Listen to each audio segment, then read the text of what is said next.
Friends नमस्कार आपण मानकु मोर channel Indian flavour को बहुत बहुत स्वागत जनाऊँगी। आज मु आनी फूलकोबी और पनीर रेसिपी। निश्चित यही रेसिपी टी को ट्राए करंतु। जदि भल लगे गोटे लाइक करदेवे, नुआ थांती तो चैनल टी को सब्सक्राइब करदेवे। हेले डेरी न करी चलंतु आज यही रेसिपी टी को स्टार्ट करिबा।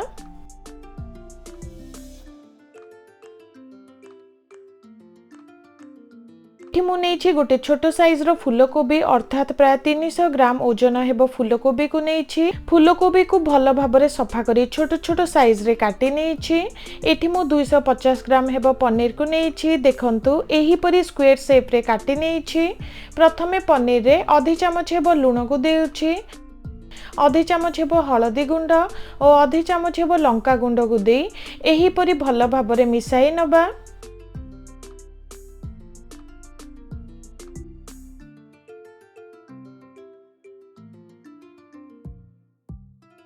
एठी गोटे पैन को लो रु मीडियम हीट रे रखिछि। सेथिरे एबे 2 चमच हेबो तेल को दबा। तेल हल्का टिके गरम हेई आसिलानी। एबे सेथिरे पनीर खंड सब को दे अधिका भाजीबा नाही, हल्का टिके बादामी रंग हेला जाय भाजी नबा।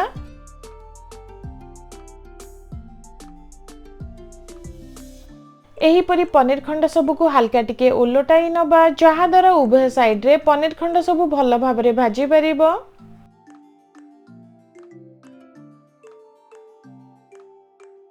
फ्रेंड्स देखंतु गोटे मिनिट भाजी नहीं। पनीर खंड सब हल्का टिके बादामी रंगर देखा गलानी।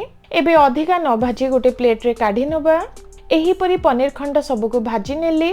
एबे सेही सेम पैन रे पुनी थरे फूलकोबी को दे टिके बादामी रंगर आसिला जाए प्राय 3 रु 4 मिनिट पई भाजी नबा।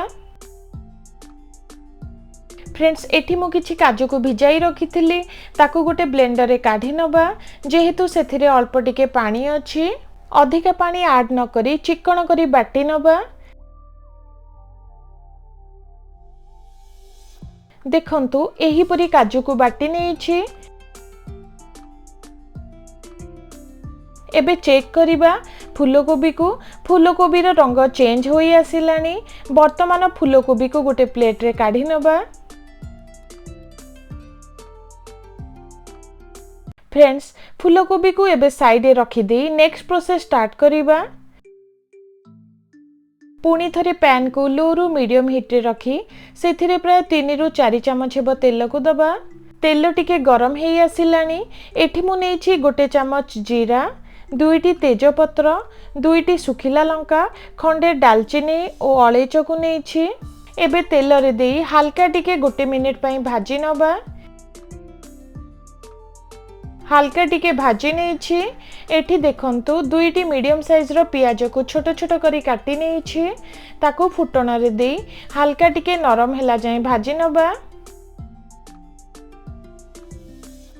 किछि समय परे देखंतु पियाज रो रंग चेंज होई आसिलानी। फ्रेंड्स आगुरु मु अदा रसुण और कंचा लंका रो पेस्ट को बनाई रखिथिली। एबे 2 चमच दे तार गंध गला जाय हल्का टिके भाजी नबा।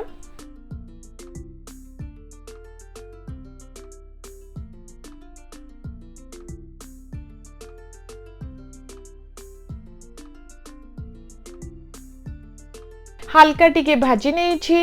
एबे सेथिरे मसला गुंड को दबा। एठी मु नेछि गोटे चमच लंका गुंड, आधे चमच जीरा गुंड, अल्प टिके हळदी गुंड और 2 चमच हेबो धनिया गुंड। फ्रेंड्स आपण माने आपण मानक टेस्ट हिसाब रे मसला सब को देई परिबे।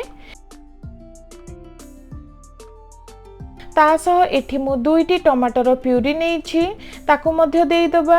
एठी आपण माने टमाटो को मध्य काटी ऐड करि परिबे, किंतु टमाटो प्यूरी द्वारा सुंदर ग्रेवी आसी थाए। स्वाद अनुसार सेथिरे एबे लूण को देई कवर करि नबा और 2 रु 3 मिनिट पई मीडियम हीट रे रांधी नबा।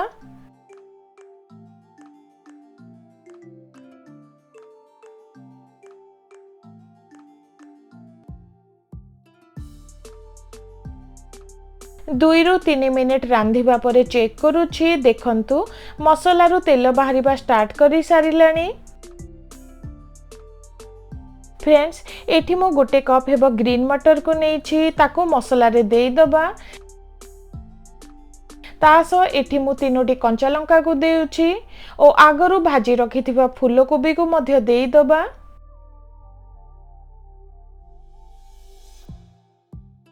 मसला सह भल भाबरे सबको मिसाई पुणी 2 रु 3 मिनिट पई कसी नबा।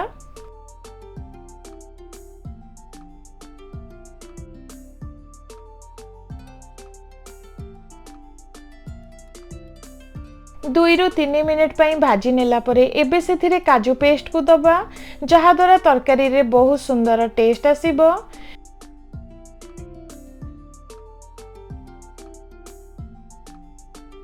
काजू पेस्ट को देई गोटिए रु 2 मिनिट पई रांधी नबा।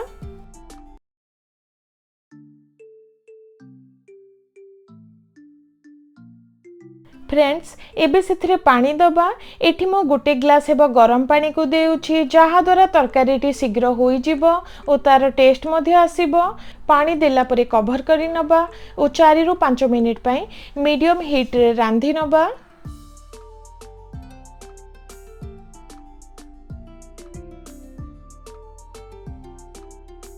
किछि समय परे चेक करूछि तरकारीटी ऑलमोस्ट रेडी होई गलानी। बहुत सुंदर बास्ना आसिलानी। एबे सेथिरे भजा पनीर खंड सब को देई दबा। आधे चमच हेबो गरम मसला को दबा। ता सह एठी किछि धनिया पत्र को नेइछि ताकू देई दबा ओ 2 रु 3 मिनिट पई लो हीट रे रांधी नबा।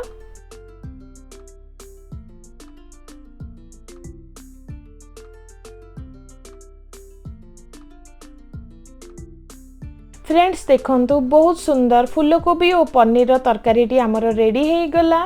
भात हेउ किंबा रुटी हेउ एही रेसिपीटी निश्चित भल लागिबो।